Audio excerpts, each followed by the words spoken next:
Exercise number 1 है, उसके अंदर प्रॉब्लम आई क्वेश्चन नंबर 10th में दोबारा से, जिसमें आपने HCF निकाला। नंबर है 1190 एंड 1445।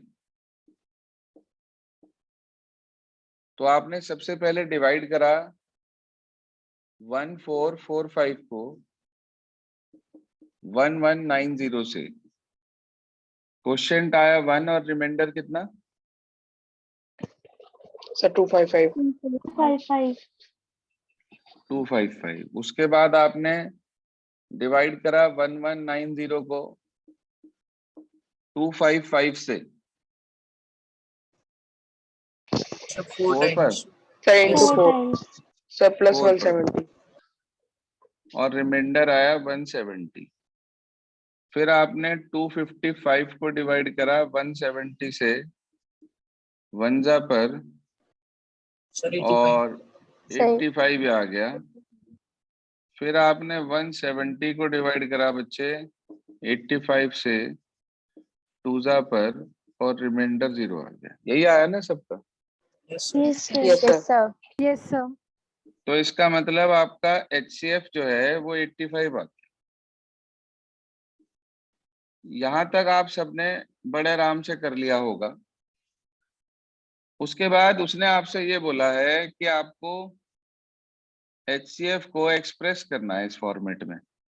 अब मैं आपसे पूछना चाहता हूं कि ऐसी कौन सी इक्वेशन है जिसके अंदर आपको HCF डायरेक्ट मिल रहा हो, अकेला दिखाई दे रहा हो?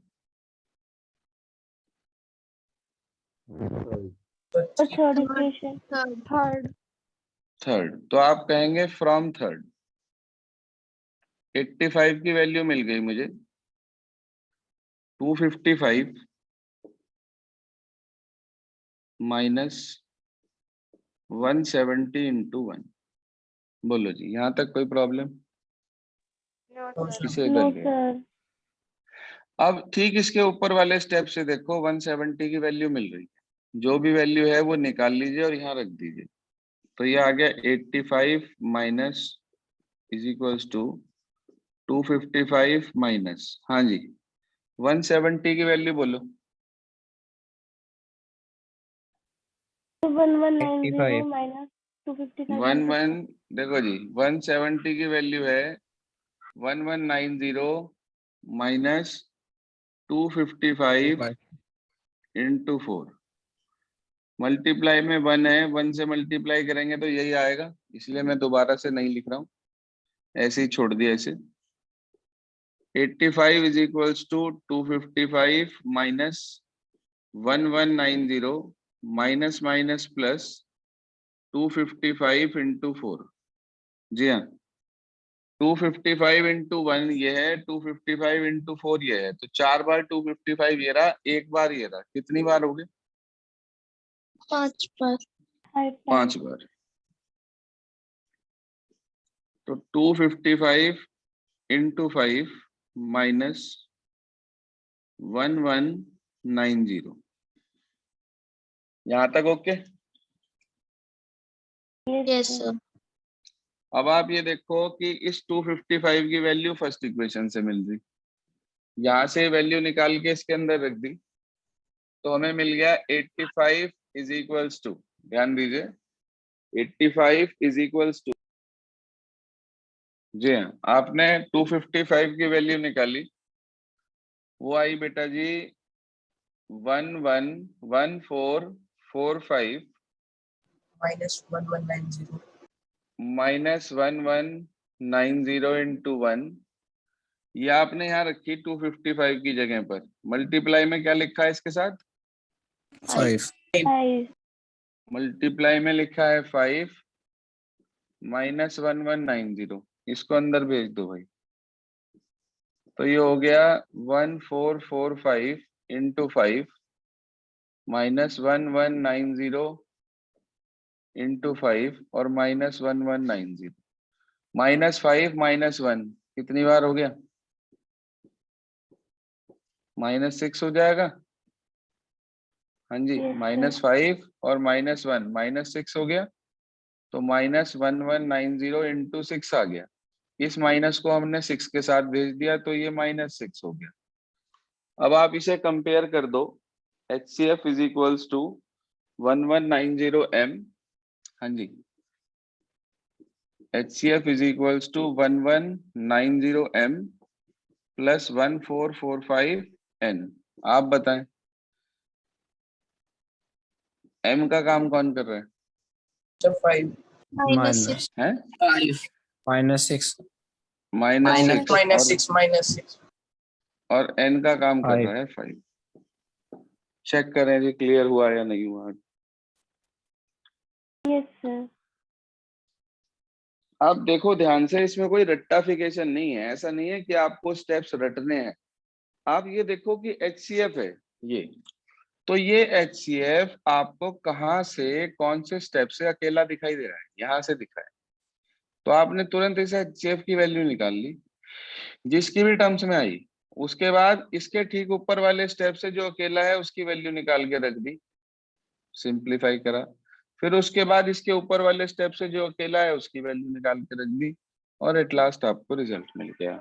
देख लें क्लियर है बात या दोबारा एक्सप्लेन करूं? Clear. सर तो आपने मेरे को फॉर्म वर्ड से 1190 समझा लिखा है? दीजिए एक बार। क्या समझा दूं? फ्रॉम थर्ड से मतलब सर कैसे आपने करना यहाँ है ये? 1190 क्यों लिया? क्या कह रहे हो गौतम आप? सर दूसरे पार्ट में 1145 माइनस 1190 क्यों लिया सर आपने? ये क्यों लिया? नो सर, इसे 1190 ये नहीं सर, वो वाला सर 85 वाले में।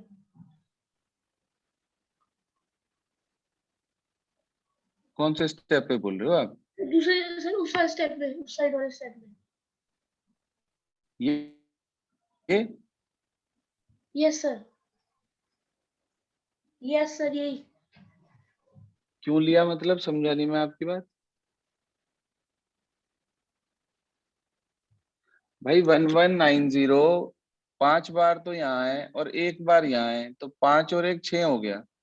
Okay sir. क्वेश्चन में ये कहा गया कि आपको HCF को इस फॉर्मेट में एक्सप्रेस करना है जिसके अंदर 1190 भी हो और 1445 हो, उसके अलावा कुछ ना हो।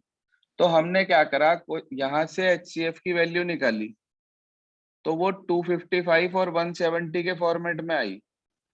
ना तो मुझे 255 चाहिए ना 170, तो मैंने क्या करा, यहाँ से पहले 170 की वैल्यू निकाल ली, यहाँ रख दी और उसके बाद उसे सिंप्लीफाई करा तो उसमें देखा अभी 255 और बच रहा है।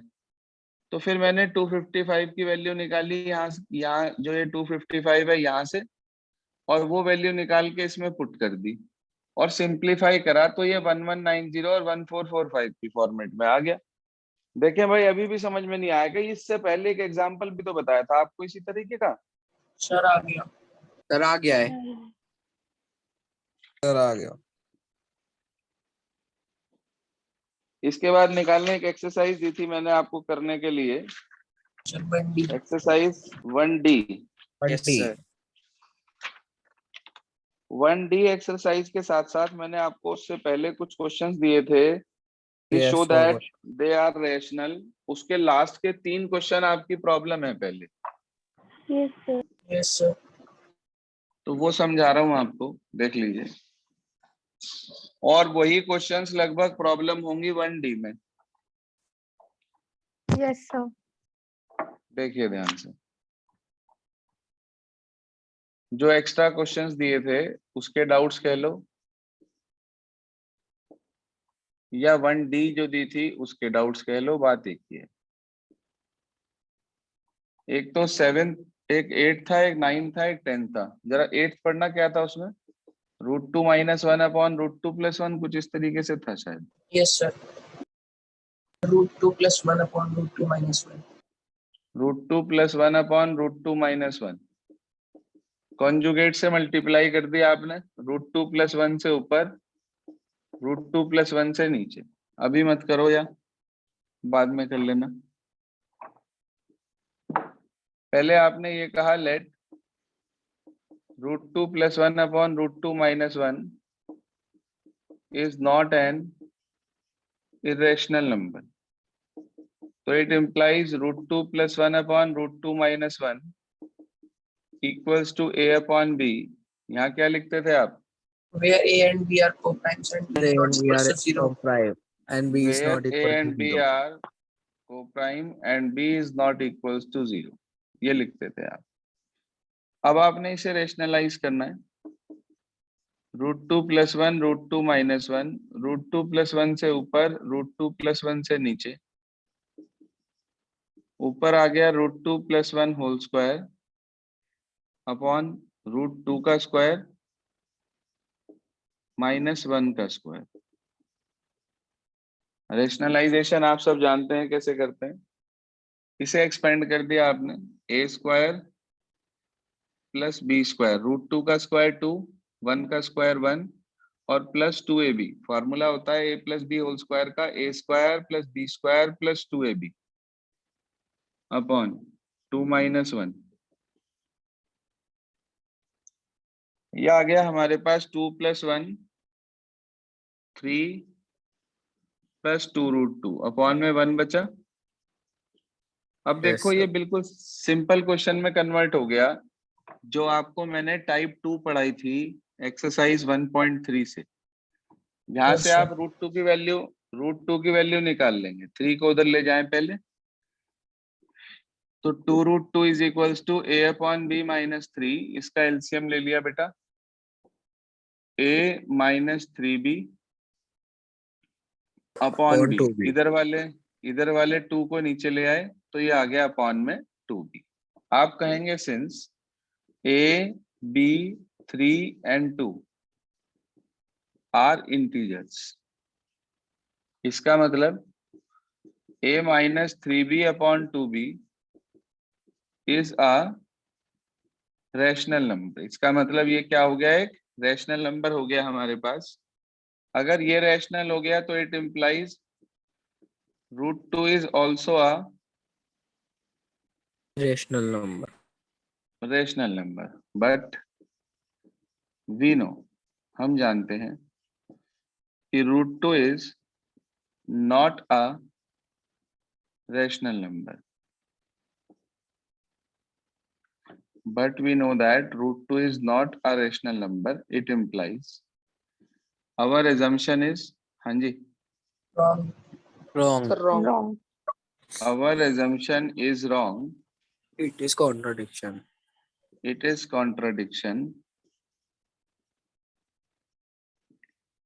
तो अगर ये contradiction हो गया तो इसका मतलब it implies √2 + 1 upon It's a √2 irrational - number. 1 Is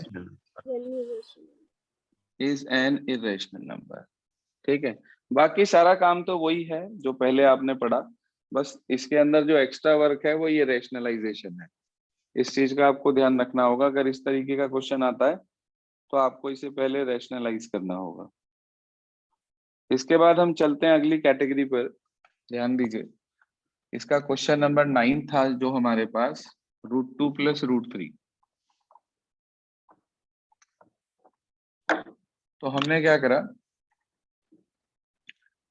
question number 9 है, हमने मान लिया let √2 + √3 is not an irrational number. अच्छा, अगर ये इरेशनल नहीं है तो इसका मतलब ये रैशनल होगा, यानी कि ये a अपॉन b के इक्वल होगा. यहाँ पर आप वही लिखेंगे where A and B are a co-prime. and b are co-prime and b not equals to 0. दोनों रूट एक साइड रखकर वर्क नहीं करना है आपको. आप इनमें से एक रूट को दूसरी साइड भेज दीजिए. मान Minus लीजिए 2. मैंने √2 को उधर भेज दिया तो √3 equals to a upon b minus √2. यहाँ तक ओके? Yes, sir. फिर आप लिखेंगे squaring both sides. 3 is equals to a upon b minus √2 का होल स्क्वायर. इसका होल स्क्वायर खोल देंगे आप. a² upon b² + 2 minus 2a√2 upon B. ध्यान दीजिए, A square plus B square minus 2ab, 2 into A into √2 और upon B. यहाँ तक परफेक्ट? √3 को भी ले सकते हो उधर। हाँ, किसी को भी, चाहे √2 को उधर ले जाओ, चाहे √3 को उधर ले जाओ, मर्जी आपकी है, एक को उधर ले जाना है। क्लियर है इतना? Okay sir. Yes sir. इस Yes. इस वाली टर्म को उठाकर इधर ले आए, 2a√2 अपॉन बी, और 3 को उधर ले गए, A square upon B square, 2 minus 3 minus 1। Yes sir. इसका एलसीएम ले लो, A square minus B square upon B square. उसके बाद यहां से √2 की वैल्यू निकाल लो, ये आ गई ए स्क्वायर माइनस बी स्क्वायर तो था ही, नीचे से बी ऊपर आ गया, अपॉन में बी स्क्वायर पहले से था और 2a और आ गया, 2a इंटू बी स्क्वायर। एक बी से एक बी कट गया बेटा, यस सर। ये वैल्यू आ गई। इसके बाद फिर आप वही लिखेंगे कि a b and 2, हाँ जी, a b and 2 are integers, it implies a square minus b square, a square minus b square upon 2ab। ठीक, is a rational number, it implies √2 is rational, but we know it is not rational, our assumption is wrong, it is contradiction, तो हम कह सकते हैं hence √2 plus √3 is an irrational number। बोलिए, clear हो गया? Yes sir. Yes, sir. Yes sir. Complete format वही का वही है, कुछ भी चेंज नहीं है, सिर्फ और सिर्फ ये ध्यान रखना है कि जब कभी दो रूट एक साथ आए, तो उनमें से एक को आपको दूसरी तरफ ले जाकर तब स्क्वायरिंग करनी। Is this clear now? Yes yes sir. Sir. Yes, sir. इसके बाद एक क्वेश्चन नंबर 10 दिया था मैंने आपको, वो थोड़ा सा स्पेशल है, अलग है, √6, यही था ना? Yes yes sir. सर। देखिए, हमने मान लिया late √6 is not an irrational number, it implies √6 equals to a upon b, वही, where a and b are co-prime and b not equal to 0। यहां तक परफेक्ट? Yes sir. इसे इधर भेज देंगे, a is equals to √6 b आ गया, squaring both sides कर देंगे, a square is equals to 6 b square आ गया। इसको ऐसे लिख सकता हूँ क्या, 2 into 3b square. Yes sir. Yes sir. Yes, अच्छा, sir. एक बात बताओ, इसके साथ इंटू में 2 आ गया, इसका मतलब ये हुआ कि 2 इंटू समथिंग, यानी कि ये पूरा नंबर 2 से डिविजिबल है। अब यस सर। Yes, sir. आप बता सकते हो a स्क्वायर कैसा नंबर हो गया? सही। Is an irrational even even number. Even. a square even हो गया। अच्छा, अपने माइंड में कोई भी एक इवन नंबर सोचो, कोई भी एक इवन नंबर, 2 4 6 8 10 12 14 16 18 20, कोई भी, उसका स्क्वायर करके देखो और बताओ कैसा आया, इवन या odd? Sir even. Even.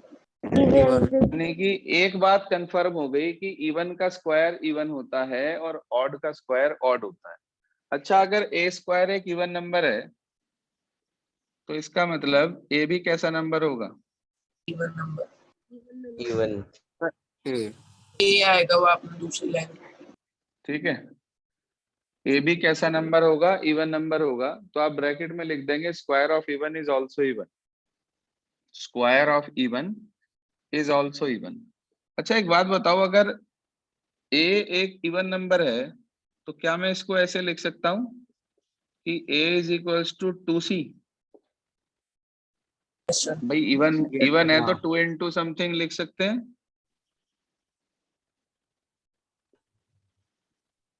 Where C is any positive real number या रियल नंबर, ये लिख सकते हैं जैसे पहले करा था आपने फर्स्ट टाइप में। Yes, sir. अब ए की वैल्यू 2c आ गई बेटा, ए की वैल्यू 2c आ गई आपके पास, इसे आप उठाकर यहां पुट कर देंगे, पुट इन फर्स्ट। ए की वैल्यू जो आपने ये लिखी है 2c, इसे उठाकर यहां रख देंगे आप फर्स्ट इक्वेशन में।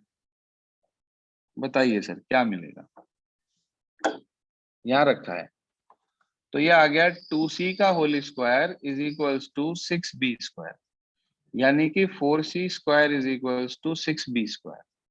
2 से कट कर दिया 3 पर और ये 2 पर, Sir, 2c तो square b equals to 3b square. तो b स्क्वायर की वैल्यू निकाली मैंने यहां से, तो y 2c स्क्वायर अपॉन 3, यानी कि मैं इसको ऐसे लिख सकता हूं 2 into c square upon 3। Yes, sir. Yes, अच्छा sir. एक बात बताओ, इसमें भी 2 into आ गया, इसमें भी 2 into आ गया, जैसे यहाँ पे आया था 2 into, इसका क्या मतलब है कि b स्क्वायर Sir, कैसा नंबर होगा? Even number. b square is an even number. अच्छा अगर b स्क्वायर इवन है तो b भी कैसा होगा? Even number. Even. Even number. Even. b is also an even number। जी हाँ, ध्यान देना इस इक्वेशन नंबर 2 और इस इक्वेशन नंबर 3 में, from second and third, a and b are even numbers, it implies a and b are both divisible by किससे? 2. 2 से। आप क्या मानकर चले थे कि a and b कैसे नंबर हैं? Co-prime. Co-prime. को प्राइम कैसे होते हैं? जिनके 2 से ज्यादा फैक्टर नहीं होते। जो सिर्फ 1 से डिवाइड होते हैं, जिनमें आपस में 1 कॉमन होता है। वो जो 2 वाले बात कर रहे हो आप, वो प्राइम नंबर होते हैं। प्राइम और को प्राइम में बहुत फर्क है। पूरा चैप्टर खत्म हो गया, अभी तक को प्राइम का मतलब नहीं समझ में आया। को प्राइम वो नंबर्स होते हैं जिनका HCF 1 होता है, यानी कि मेरे बोलते हुए बीच में डिस्टरबेंस ना करा करें प्लीज। ए और बी दोनों नंबर 2 से डिविजिबल हैं। अगर ये दोनों सिर्फ 1 से डिविजिबल होते, यानी कि इन दोनों का HCF अगर 1 होता, तो हम कहते कि ये वाली बात ठीक हुई। लेकिन हम मान के चले थे को प्राइम है, मतलब इनका HCF 1 है, मगर हमने प्रूव कर दिया कि ये दोनों को प्राइम नहीं है, तो हमारी अपनी एजम्पशन गलत हो गई। इसका मतलब ये कॉन्ट्राडिक्शन हो गया और इनकी बात सही हो गई। तो आप लिखेंगे इट कॉन्ट्राडिक्ट्स, ध्यान दीजिए, इट कॉन्ट्राडिक्ट्स जो पहले भी लिखवाया था आपको, विद द फैक्ट। जी हाँ, ये लिखवाया था, it contradicts with the fact that A and B are coprime. ये इस बात के साथ कॉन्ट्राडिक्ट करता है कि ए और बी को प्राइम है, तो आप कहेंगे सो आर assumption इज, हाँ जी, our assumption is Wrong. Wrong. Wrong. बिल्कुल ठीक बात, हमारी बात गलत।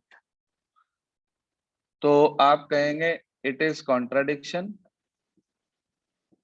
It is contradiction, hence √6 is an Irrational. Irrational number.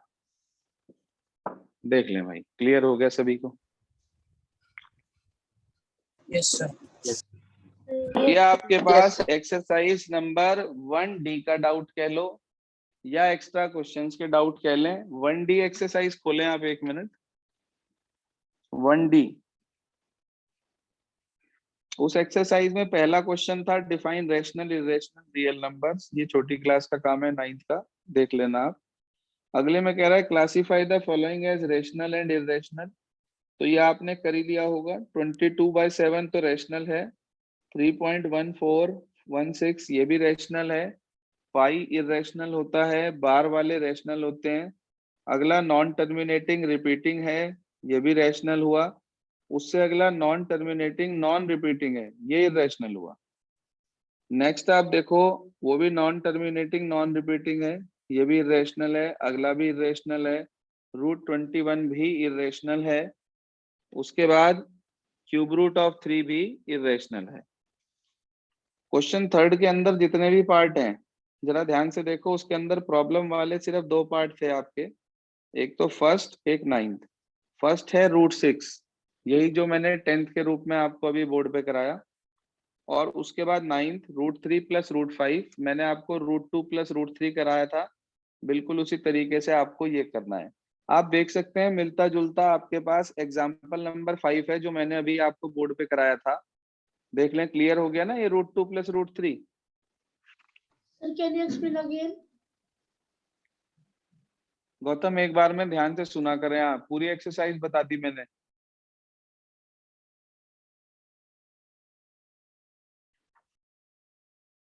Recording बाद में भेज देंगे आपको। जी हाँ, √3 प्लस √5 वाला सबको क्लियर हो गया? जैसे अभी इससे पहले मैंने आपको 9th बताया। Yes, sir. Yes, sir. उससे अगला नेक्स्ट है हमारे पास 1/√3 को इरेशनल दिखाना है 1D में। तो 1/√3 को इरेशनल दिखाना है, वही कॉन्जुगेट से मल्टीप्लाई करके करेंगे इसे और सिंप्लीफाई कर लेंगे। मैं समझता हूँ बाकी सारे क्वेश्चंस हो गए होंगे 5th और 6th को छोड़कर। 5th 6th में आपको एग्जांपल्स देने हैं, उनकी कोई ऐसी खास आवश्यकता नहीं है, एक बार पढ़ लेना उन्हें।